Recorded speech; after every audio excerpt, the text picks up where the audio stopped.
بسم اللہ الرحمن الرحیم۔ السلام علیکم۔ انسائٹس ود عبید بھٹی میں آپ کو خوش آمدید۔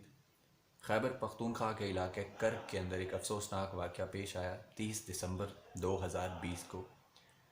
ہندوؤں کی وہاں پہ ایک سمادھی تھی ایک علاقے کے اندر، اور اس سمادھی پر مسلمانوں نے حملہ کر کے اس کو مسمار کر دیا اور اس کو آگ لگا کر جلا دیا، جبکہ وہاں پہ جو چیز ہاتھ لگی اس کی لوٹ مار کر کے لے بھی گئے۔ میڈیا اور سوشل میڈیا پر جو ویڈیو سامنے آئی ہیں اس کے اندر دیکھا جا سکتا ہے کہ لوگ کس طرح سے اس سمادھی کے اوپر چڑھے ہوئے ہیں اور اس کو وینڈلائز کر رہے ہیں، توڑ رہے ہیں اور آگ لگا رہے ہیں۔ یہ بالکل اس کو دیکھنے کے بعد ایسا ہی منظرنامہ محسوس ہوا جیسے 1992 کے اندر انڈیا کے اندر بابری مسجد کو شہید کیا گیا تھا۔ اس واقعے کے بعد دنیا بھر سے پاکستان کے خلاف بڑا بیکلیش آ رہا ہے۔ پاکستان کے لیے بڑی سبکی اور بڑی شرمندگی اور بڑی تکلیف کی بات ہے کہ دنیا بھر میں پاکستان کے حوالے سے پہلے بھی یہ بہت ساری باتیں کی جاتی ہیں کہ پاکستان کے اندر اقلیتوں کو تحفظ حاصل نہیں ہے، اور ہمارے مسلمان ان ساری باتوں کے باوجود اپنی اقلیتوں کو اسلام کا جو حکم ہے اس کے اگینسٹ جا کر اس طرح سے نقصان پہنچانے کی کوشش کرتے ہیں، تو اس کے بعد پاکستان کو مزید شرمندگی کا سامنا کرنا پڑتا ہے۔ اب یہ واقعہ تو ہوا، اس کے بعد اس کی ایف آئی آر درج ہوئی ہے۔ ایف آئی آر میں جو مندرجات ہیں، جو اس کی جو تحریر ہے وہ میں آپ کے سامنے رکھتا ہوں کہ اس کے اندر کیا کیا چیزیں ہیں، اور ایک دو اور اہم خبریں ہیں اس حوالے سے، وہ بھی میں آپ کے ساتھ شیئر کرتا ہوں۔ پولیس نے ایف آئی آر درج کر لی ہے، جبکہ 35 افراد کو حراست میں لے لیا گیا ہے۔ اس ایف آئی آر کے مطابق تقریباً 1000 سے 1500 کے قریب لوگوں کا ایک اجتماع تھا۔ کچھ روز قبل ان کی آپس میں بیٹھ کے میٹنگ ہوئی تھی، پلان ہوا تھا کہ جس جگہ پر یہ سمادھی موجود ہے وہاں پہ پرامن احتجاجی مظاہرہ کیا جائے گا، کیونکہ ان کا کچھ پرانا ایک کنفلکٹ چل رہا تھا آپس کے اندر مسلمانوں اور ہندوؤں کے درمیان، تو اس حوالے سے پرامن احتجاج کی بات ہوئی تھی۔ لیکن 30 تاریخ کو جب یہاں پہ پرامن احتجاج کرنے کے لیے لوگ اکٹھے ہوئے تو وہاں اس مجمع کے اندر موجود لوگوں میں سے کچھ علماء حضرات نے اشتعال انگیزی کی، لوگوں کو بھڑکایا، اور اس کے اندر ان علماء جن کے بارے میں کہا گیا کہ انہوں نے لوگوں کو بھڑکایا، ان میں مولانا محمد شریف، حافظ فیض اللہ، قاری عبدالعظیم، عبداللہ شاہ اور اس کے علاوہ دیگر لوگ شامل تھے۔ ان لوگوں نے عوام کو بھڑکایا۔ اب جو ان میں حافظ مولانا فیض اللہ ہیں اور مولانا محمد شریف ہیں، ان دو لوگوں کا نام ایف آئی آر میں نامزد ہے۔ ایک دو اور لوگ بھی ہیں، باقی جو نامعلوم افراد ہیں وہ 300 سے 400 لوگ ہیں۔ مولانا شریف نے جس طرح خطاب شروع کیا تو انہوں نے عوام کو یہ کہا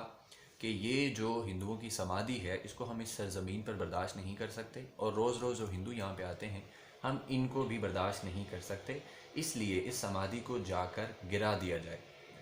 اس کے بعد انہوں نے لوگوں کو یہ کہا کہ اگر اس کو گرانے کے دوران کوئی شخص آپ لوگوں میں سے جاں بحق ہو جاتا ہے تو وہ شہید ہوگا، اور اگر کوئی آپ کو روکنے کی کوشش کرتا ہے، وہ سرکاری اہلکار ہو یا دوسری کمیونٹی کی طرف سے کوئی ہو، تو وہ اس میں اگر مارا جائے تو وہ مردار ہوگا۔ جس کے بعد 300 سے 400 کے قریب لوگوں نے جا کے سمادھی پر حملہ کر دیا، وہاں پہ توڑ پھوڑ کی، اس کو آگ لگا دی اور اس کو مسمار کر دیا۔ اب پولیس نے ایف آئی آر درج کی ہے، تو ایف آئی آر کے اندر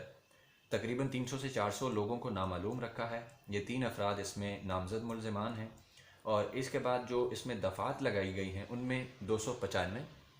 یہ توہین کے زمرے میں آتا ہے، مقدسات کی توہین میں 295 اے، 392، 324، 436، 427، 353،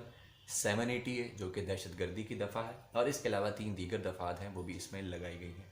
اب ان لوگوں نے جو حرکت کی ہے اس سے مسلمانوں کی اور پاکستان کی جو عوام ہے ان کی بدنامی تو ہوئی ہے، جبکہ جو اقلیتیں ہیں ان کے اندر خوف و ہراس پھیل گیا۔ اس واقعے کی وجہ سے کرک کے علاقے میں بھی خوف و ہراس کی فضا تھی، اور پولیس کی جو پارٹی اس موقع پر پہنچی کہ یہ ساری صورتحال کو کنٹرول کر سکے، تو یہ جو ہجوم تھا، اس ہجوم نے پولیس پارٹی پر بھی فائرنگ کی، جس کو اقدام قتل کا نام دیا گیا ہے، اور اس کے تحت ایف آئی آر کے اندر دفعات لگائی گئی ہیں۔ اب میں آپ کو بتاتا ہوں کہ یہ جو گروہ تھا ان کا تعلق اس جماعت سے ہے، تو وہ جماعت ہے جمعیت علماء اسلام۔ مولانا فضل الرحمان کے یہ لوگ ہیں، ان کی جماعت کے یہ لوگ ہیں، اور انہوں نے یہ حرکت کی ہے۔ مولانا فضل الرحمان کو آج کل پاکستانی لبرلز نے اپنے سر پر بٹھایا ہوا ہے، ان کی بہت تعریفیں کرتے ہیں، ان سے امیدیں لگا کر بیٹھے ہیں، کیونکہ وہ آج کل اسٹیبلشمنٹ اور عمران خان کے خلاف جو ہیں وہ سربستہ ہوئے ہیں، میدان میں نکلے ہوئے ہیں، تو اس وجہ سے یہ سارے لبرل جو کل تک مولانا فضل الرحمان کو گالیاں دیتے تھے، برا بھلا کہتے تھے کہ انہوں نے پاکستان میں عدم برداشت جو ہے وہ پھیلا رکھی ہے اور ان کا عجیب صحیح نظریہ ریڈیکل سوچ ہے، لیکن ان لوگوں نے ان کو محبوب بنایا۔ تو اب اس صورتحال میں ہم دیکھتے ہیں کہ مولانا فضل الرحمان کے اوپر یہ لوگ کیا پریشر ڈالتے ہیں کہ ان کی جماعت کے لوگوں نے، ان کے عدم برداشت نے یہ صورتحال پیدا کر دی ہے کہ پاکستان میں اقلیتیں اس وقت جو ہیں وہ شدید پریشانی کا شکار ہو گئی ہیں، عدم تحفظ محسوس کر رہی ہیں، اور ان کی سماجی، ان کی مذہبی جو ایک مقام تھا اس کو گرانے کے علاوہ اس کو آگ لگا کر خاکستر کر دیا گیا ہے۔ اب اس پہ دیکھتے ہیں کہ دانشور مولانا کو کن الفاظ میں مخاطب کرتے ہیں، کیونکہ پاکستان میں ایک عموماً یہی ہوتا ہے کہ جب کوئی کسی پارٹی کا بندہ کچھ غلط حرکت کرتا ہے، خاص طور پر اگر تحریک انصاف سے ہو، یہ ایک طریقہ کار ہے ہمارے ہاں میڈیا کا اور ہمارے جو انٹیلیجنسیا یا جن کو اب دانشور کہتے ہیں ان کا، کہ وہ عمران خان کو برا بھلا کہتے ہیں، گالم گلوچ کرتے ہیں۔ اب دیکھتے ہیں کہ اس پہ ہمارے لبرلز اور ہمارے صحافی حضرات اس پہ کیا کہتے ہیں۔ مولانا فضل الرحمان اس پہ خود کیا کہتے ہیں کہ وہ ان لوگوں کے بارے میں اپنے آپ کو ان سے ڈسٹینس کرتے ہیں کہ نہیں، ان کی مذمت کرتے ہیں کہ نہیں کرتے۔ اور اس کے بعد سپریم کورٹ آف پاکستان نے اس پہ از خود نوٹس لیا ہے اور 5 جنوری کو اس پر سماعت ہوگی۔ اب دیکھتے ہیں کہ اس سماعت کے اندر کیا جو چیزیں ہیں وہ زیر بحث آتی ہیں اور اس کے اوپر کیا فیصلہ ہوتا ہے۔ ہم سب کی امید اور توقع تو یہی ہے کہ سپریم کورٹ ان تمام شرپسندوں کو قانون کے مطابق سزا دے گی کہ جنہوں نے پاکستان اور مسلمانوں کے نام کو گندہ کرنے کی کوشش کی، بدنام کرنے کی کوشش کی، اور دنیا بھر میں پاکستان کو اس وقت ہنسی اور مذاق کا سامان بنا ہوا ہے کہ جس طرح سے بھارت وہ اس موقع کو کیش کر رہا ہے اور پاکستان کے خلاف وہ اس طرح کے موقع کی تلاش میں رہتا ہے، تنقید کرتے ہیں، بدنام کرتے ہیں۔ اور پھر دنیا بھر میں جو ادارے ہیں ظاہر ہے ان کی بھی ایک نظر ہوتی ہے، ان میں ایمنسٹی انٹرنیشنل ہے، پھر ہیومن رائٹس واچ والے ہیں، کہ اقلیتوں کے حوالے سے دنیا میں خاص طور پہ اگر کسی مسلم ملک میں ایسا کچھ ہو تو اس پہ زیادہ شور مچایا جاتا ہے۔ اب خیر یہ ساری چیزیں ایک تو 5 جنوری کو ڈیسائیڈ ہوں گی کہ سپریم کورٹ اس کے اوپر کیا کرتی ہے۔ پولیس نے 35 افراد جو ہیں ان کو گرفتار کیا ہے، ویڈیوز جو ہیں سوشل میڈیا پر اور میڈیا پر آئیں، ان سے بھی لوگوں کو آئیڈینٹیفائی کرنے کی کوشش کی جا رہی ہے۔ اب اس کے بعد آگے جو اس وقت صورتحال ہے وہ یہ دیکھنی ہے کہ جس جماعت کے یہ لوگ تھے یعنی جمعیت علماء اسلام، مولانا فضل الرحمان اور ان کے باقی حضرات اس پہ کیا کہتے ہیں، مذمت کرتے ہیں کہ نہیں، ان لوگوں سے خود کو ڈسٹینس کرتے ہیں کہ نہیں، اور ہمارے لبرل حضرات اور ہمارے صحافی حضرات اس واقعے کے حوالے سے کیا بات کرتے ہیں، کس طرح کے مطالبات کرتے ہیں، کس کو بیش کیا جاتا ہے اور کس کو بیش نہیں کیا جاتا، اور اس واقعے کی جو انٹینسٹی ہے، جو اس کی شدت ہے کہ اقلیتوں کے ساتھ جو ظلم ہوا ہے، تو اس کو دیکھتے ہیں کہ کن الفاظ کے اندر مذمت کی جاتی ہے اور کیا کہا جاتا ہے، اور ہمارے جتنے بھی لبرلز ہیں یا دانشور حضرات ہیں وہ کس طرح سے عوام کے اندر ایک بیانیہ بناتے ہیں کہ اب جو ہماری جو اقلیتیں ہیں وہ ہماری ذمہ داری ہیں، ہم ایک مسلمان ملک کے شہری ہیں، اور یہ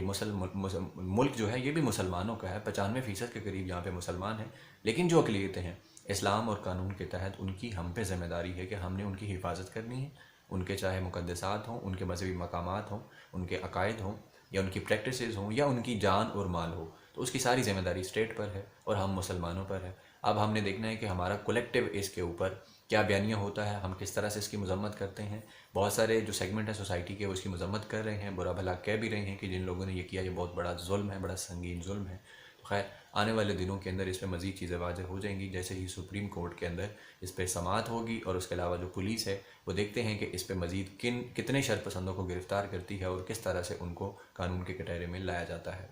ناظرین اب تک کے لیے اتنا ہی، مجھے اجازت دیجیے گا، اللہ حافظ۔